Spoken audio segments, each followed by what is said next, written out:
Assalamualaikum warahmatullahi wabarakatuh. Saya Hima Audina Putri dari kelas A, Program Studi Gizi, Stambuk 2021, Fakultas Teknik Universitas Negeri Medan. Dalam video ini, saya akan menjelaskan materi tentang otot.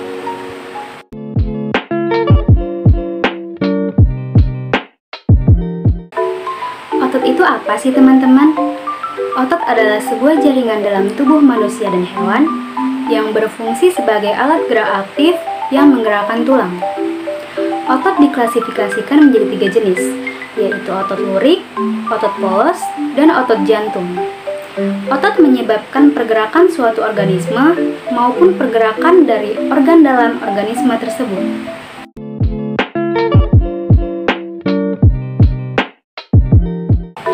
Fungsi otot itu sangat banyak loh teman-teman. Yang pertama yaitu mobilitas.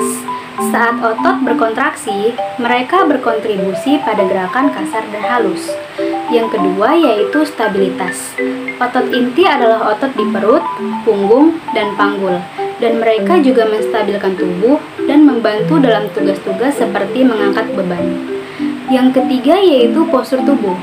Postur tubuh yang buruk dalam jangka panjang menyebabkan nyeri sendi dan otot di bahu, punggung, leher, dan tempat lain. Yang keempat yaitu sirkulasi.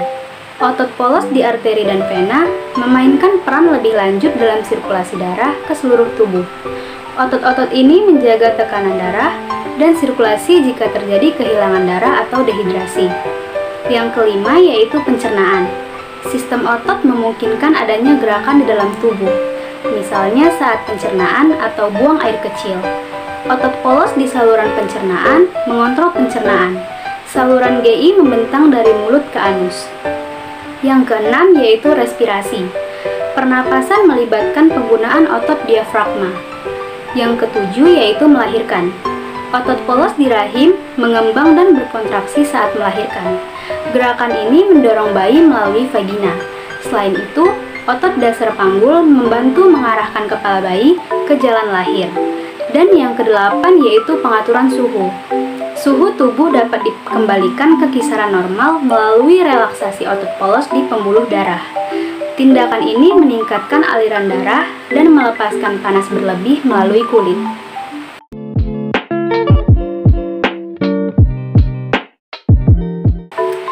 Otot kerangka biasanya dikaitkan pada 2 tempat tertentu. Tempat yang terkuat disebut origo, dan yang lebih dapat bergerak disebut insersio. Origo dianggap sebagai tempat dari mana otot timbul. Origo adalah bagian ujung otot yang melekat pada tulang dengan pergerakan yang tetap atau stabil pada saat kontraksi, atau tendon pada tulang yang tidak dapat digerakkan. Insersio adalah tempat ke arah mana otot berjalan. Insersio adalah bagian ujung otot yang melekat pada tulang dan akan mengalami perubahan posisi ketika terjadi kontraksi.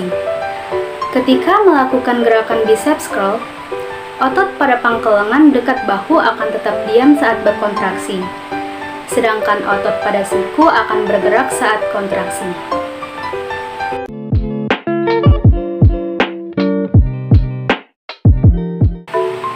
Jenis-jenis otot. Yang pertama yaitu otot lurik.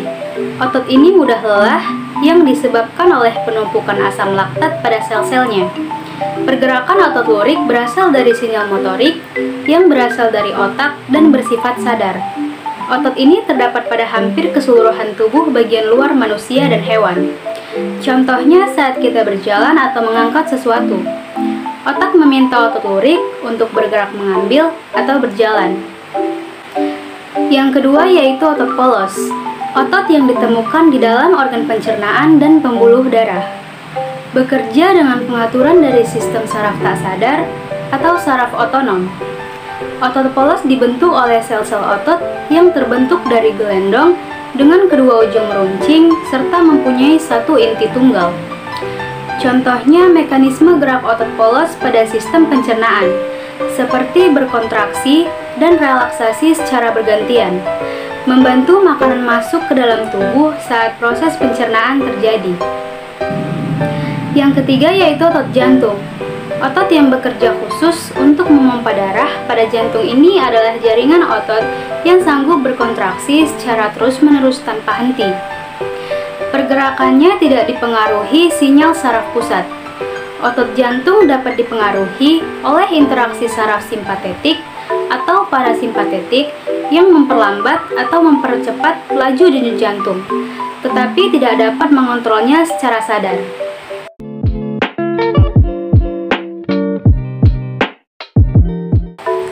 Abdominal atau otot perut adalah bagian dari tubuh kita yang berada di sekitar tulang dada dan tulang rusuk, yang menyatu hingga ke bagian pinggul. Otot ini memiliki banyak fungsi. Fungsi utama otot ini adalah membantu otot punggung supaya menstabilkan tubuh biar badan tetap tegak. Otot perut itu sendiri terdiri dari beberapa bagian, diantaranya yaitu rectus abdominal. Arti dari nama ini sebenarnya adalah otot perut yang membentang secara vertikal di sepanjang perut bagian depan yang berfungsi untuk menekuk tubuh. Ketika baru bangun tidur dan mau berdiri, inilah yang bertugas untuk gerakin badan kita. External obliques. Ini adalah otot perut terluar yang tugasnya memutar ke samping badan. Ini adalah otot yang lebar, tipis, dan otot ini adanya dekat kulit yang terletak di sisi tubuh. Otot ini berada di tulang rusuk bagian bawah badan, yang melintas menuju panggul. Internal obliques. Otot ini adanya di bawah otot eksternal obliques. Otot ini yang ngebantu pergerakan tulang belakang saat melakukan latihan seperti crunch. Selain itu, otot ini juga berperan menstabilkan tulang belakang ketika melakukan gerakan memutar atau membungkuk. Transversus abdominis. Ini merupakan otot yang adanya paling dalam di antara ketiga otot yang lain. Transversus abdominis berperan menstabilkan punggung bagian bawah. Para ahli menyatakan kalau kita melakukan aktivitas seperti berjalan, berlari, dan sebagainya, otot ini adalah yang pertama kali aktif bergerak. Nah, itu dia penjelasan saya mengenai otot. Semoga membantu ya teman-teman. Jika ada ucapan saya yang salah, saya mohon maaf. Assalamualaikum warahmatullahi wabarakatuh.